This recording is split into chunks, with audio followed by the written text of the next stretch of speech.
E aí pessoal, tudo bem com vocês? Espero que sim. Vamos para mais uma aula de filosofia, onde estudaremos a filosofia medieval. Então, nós vamos falar de dois grupos grandes de pensadores medievais, tá? Então, da patrística e da escolástica, e um pouquinho mais do que isso. Sair do senso comum, que é falar só de patrística e escolástica, e tentar entender um pouco mais a filosofia medieval. Queridos, basicamente, esse slide ele traz remete a uma ideia de coexistência entre religiões, né? Tem vários elementos de várias religiões, mas eu só peguei esse porque eu achei bonito mesmo, porque assim, é, dentro do período medieval eu tenho que entender algumas coisas, né? Então, eu estou falando de Idade Média, da Idade Média Europeia, então eu estou falando de um período que vai aí do século V, 4, 5, até pelo menos, né, o século XIV, XV. Então eu estou falando de 10 séculos de pensamento, tá? Então, de 10 séculos de um pensamento bastante religioso, católico, tá? Mas que na filosofia não é exatamente uma catequese, ainda que muitas vezes se assemelhe a isso.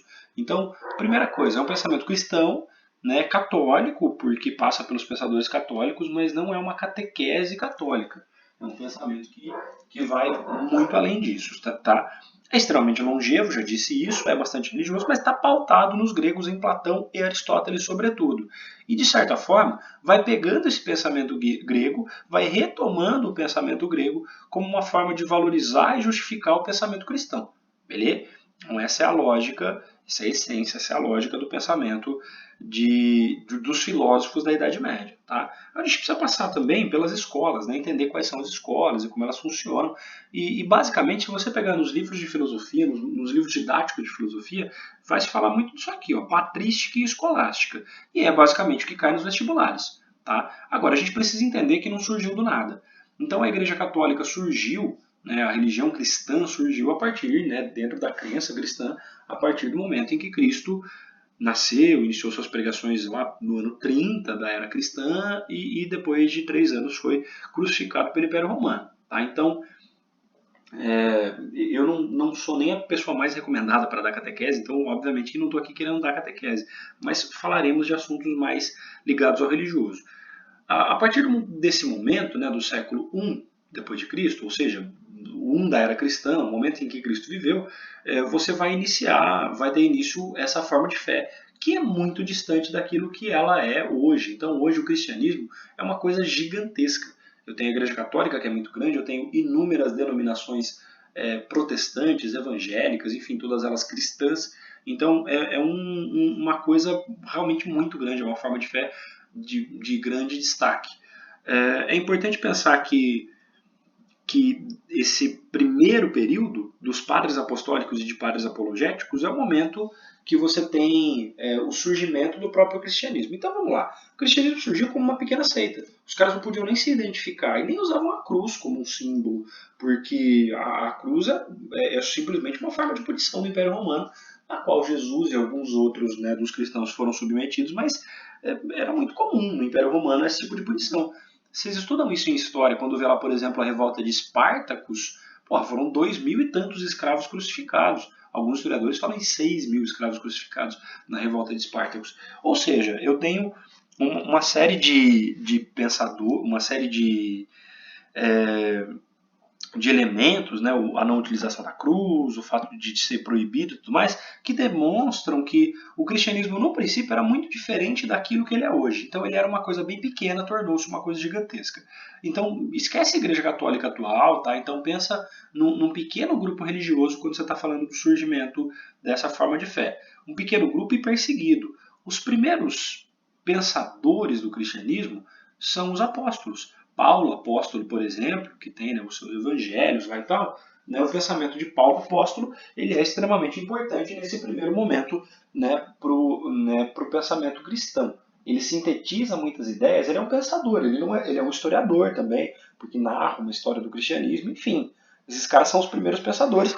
Paulo é um deles, mas são diversos outros, diversas personagens bíblicas que estão ali tentando justificar a existência do cristianismo. Falar, ele tem que existir por causa disso. Reitero, ele não era grandioso.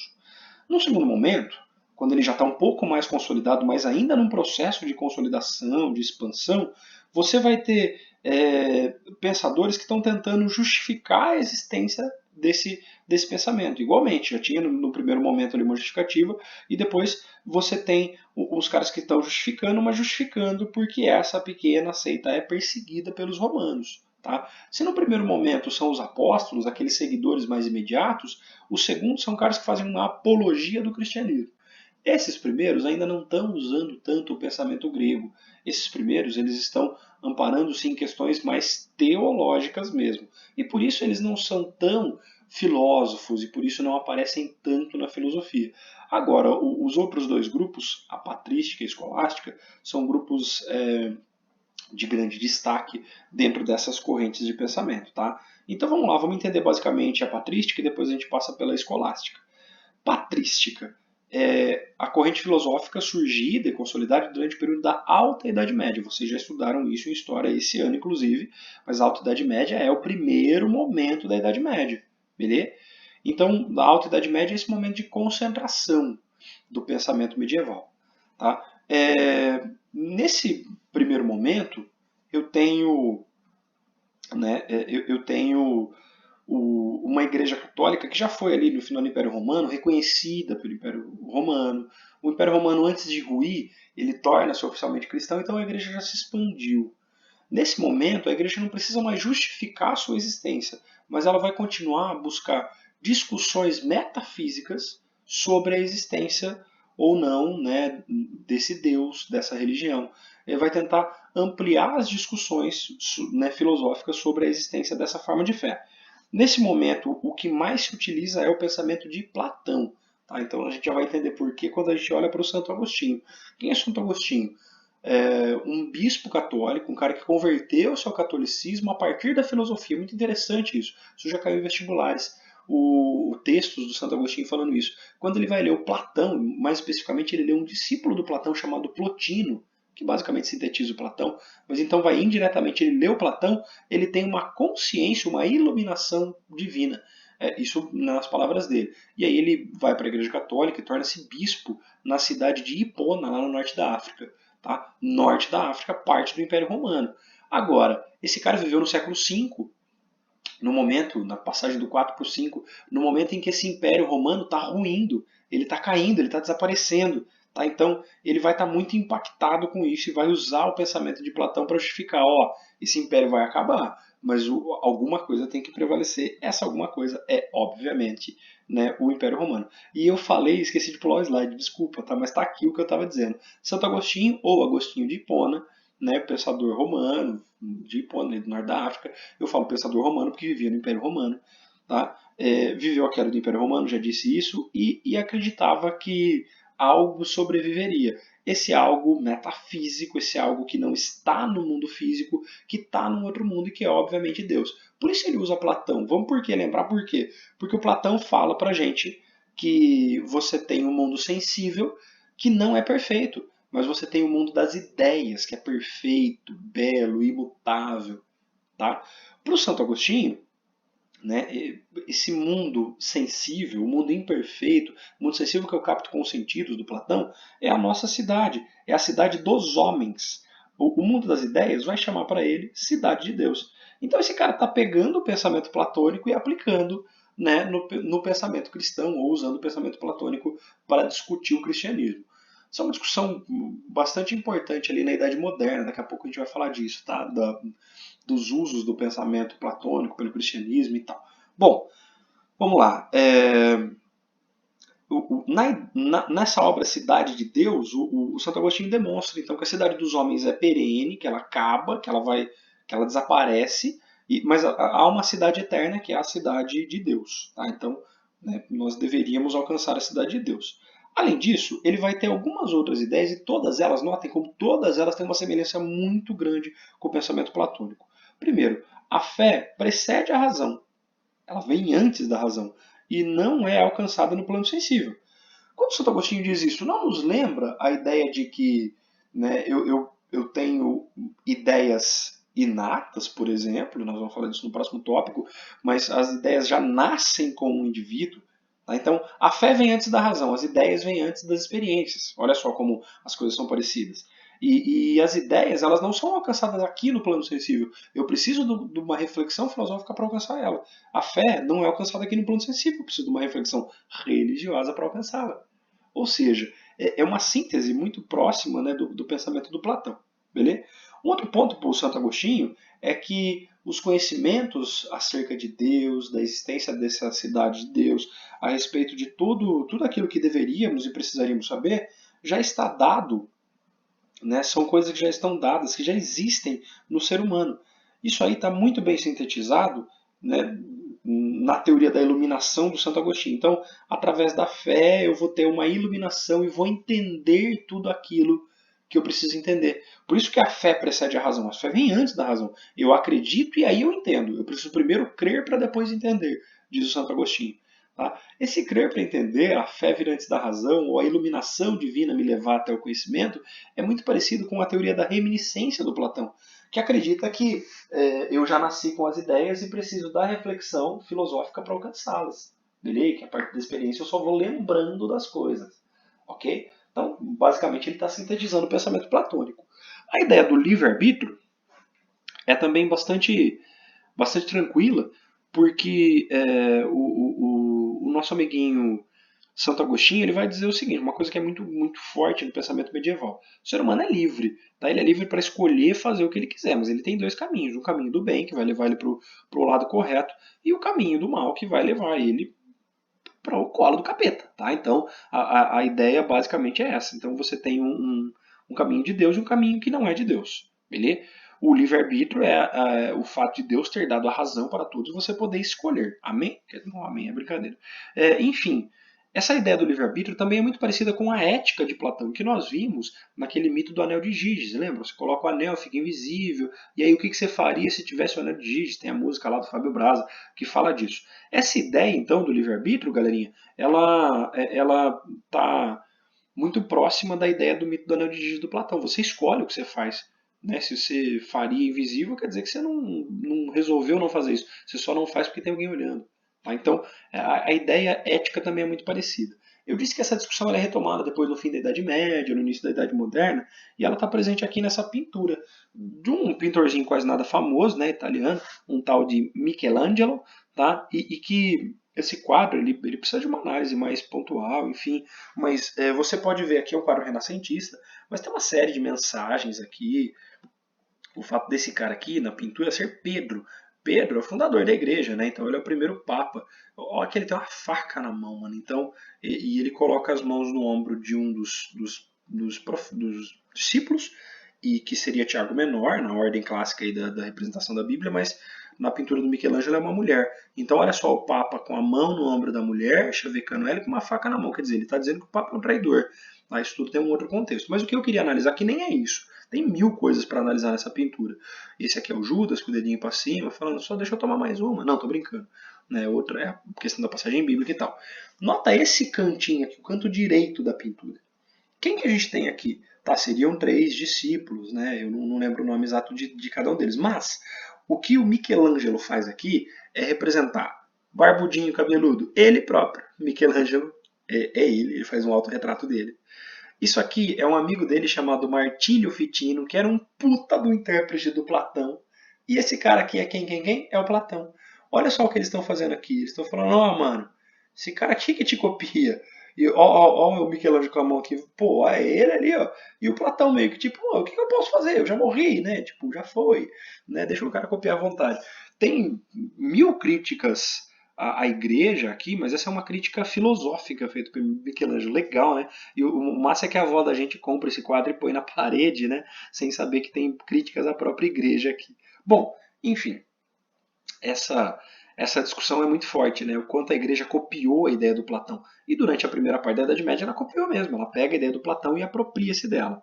Na segunda parte da Idade Média, a gente sai da patrística e entra na escolástica. O momento já de baixa Idade Média, pós-cruzadas, renascimento comercial e urbano, surgimento das universidades ou escolas, por isso escolástica. A patrística está muito relacionada aos padres, a escolástica a um saber mais universitário, digamos assim. Tá? Nesse momento, a partir do contato com os árabes, vai se estabelecer uma síntese cristã do pensamento de Aristóteles. Vamos lá. O Platão tem um pensamento muito metafísico, muito fora da realidade da Terra, tá? Que está além da física, metafísico. O Aristóteles não, o pensamento aristotélico é mundano. Num primeiro momento, né, a Igreja Católica está rejeitando tudo aquilo que é muito mundano, e por isso ela rejeita o Aristóteles. Os textos do Aristóteles só não deixaram de existir, só não desapareceram, porque os árabes preservaram eles. Tá? Então, a partir do contato com os árabes pós-cruzadas, né, e retomada do comércio com o Oriente, a gente tem uma retomada do pensamento do Aristóteles. Aristóteles volta a circular na Europa, nos mosteiros, nas igrejas, enfim. As pessoas voltam a ler o Aristóteles. O São Tomás de Aquino, né, também religioso, tá, considerado santo pela Igreja Católica, ele vai sintetizar o pensamento do Aristóteles. Tá? Ele teve contato com o mundo árabe, com esses pensadores árabes que trazem esse pensamento e tal, e ele vai usando coisas do Aristóteles para poder construir a sua teoria, que é obviamente uma justificativa também da existência do cristianismo.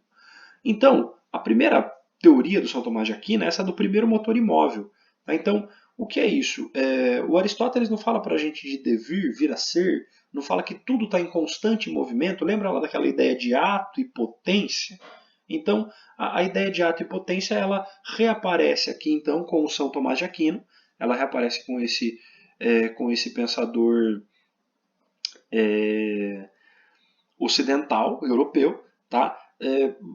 Não que o Aristóteles não seja, né? Ele também é grego e tal, mas enfim, vem pelos árabes e reaparece essa ideia de um primeiro motor imóvel. O Aristóteles não fala de um deus, ele fala de uma força que dá o primeiro motor, o primeiro movimento.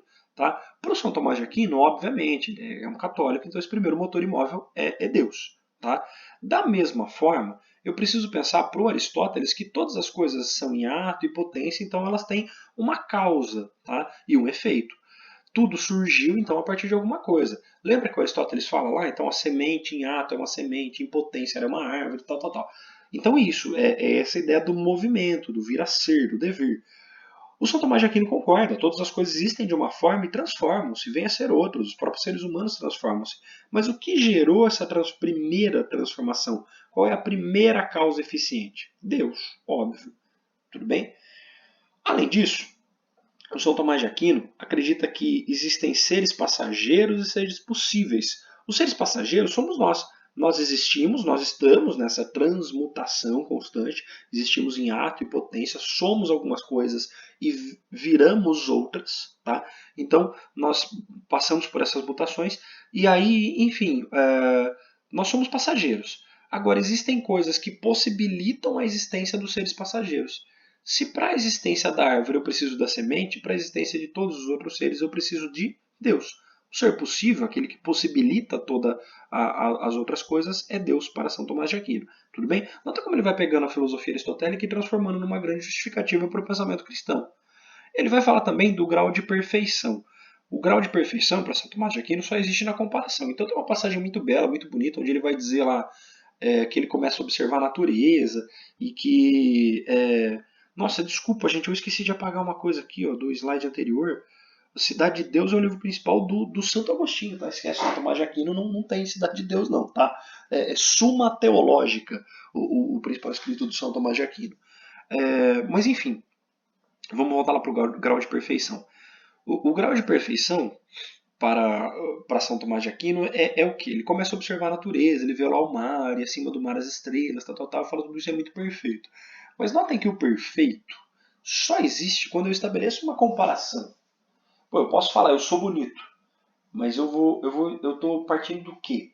Eu estou partindo de um critério, né, de autoconfiança muito grande, né, quando alguém fala eu sou bonito, mas eu parto também de um critério de comparação. Estou comparando o meu ser com outros seres, ok? Então, todo grau de perfeição, fala, nossa, essa pessoa é tão bonita que ela é perfeita. Todo grau de perfeição só existe a partir da comparação com outros seres, ok? Então, eu só posso falar de perfeição quando eu estabeleço comparações, certo? Então, falar que a natureza é perfeita, estou comparando ela com o quê? Não sei, com alguma coisa para poder chegar nesse nível de perfeição. Obviamente que o São Tomás de Aquino vai falar que a perfeição completa só está em Deus. Assim como O Aristóteles, né, fala que não existe perfeição. Por exemplo, o São Tomás de Aquino vai dizer que ela não existe aqui na Terra, ela existe em Deus. Tá? Deus é um ser perfeito. Ok? Então, galerinha, basicamente essa é a essência do pensamento de São Tomás de Aquino e Santo Agostinho. Agora, são caras que são interessantes você conhecer um pouco do pensamento. Eu vou selecionar alguns exercícios agora, de preferência aqueles que tenham trechos da obra deles, para que vocês leiam, tenham contato, vejam como esses caras escrevem e como eles aparecem no vestibular, que geralmente é na interpretação dos textos mesmo. Tudo bem? É isso aí. Bons estudos santificados. Amém? Ha? Brincadeirinha do amém, tá? Por favor, perdoa. Não tô sendo anticristão, não. É só piadinha pra não perder o bonde. Mas piada até com a minha mãe, pô, não vou fazer com pensamento medieval. É nóis. Valeu, galera.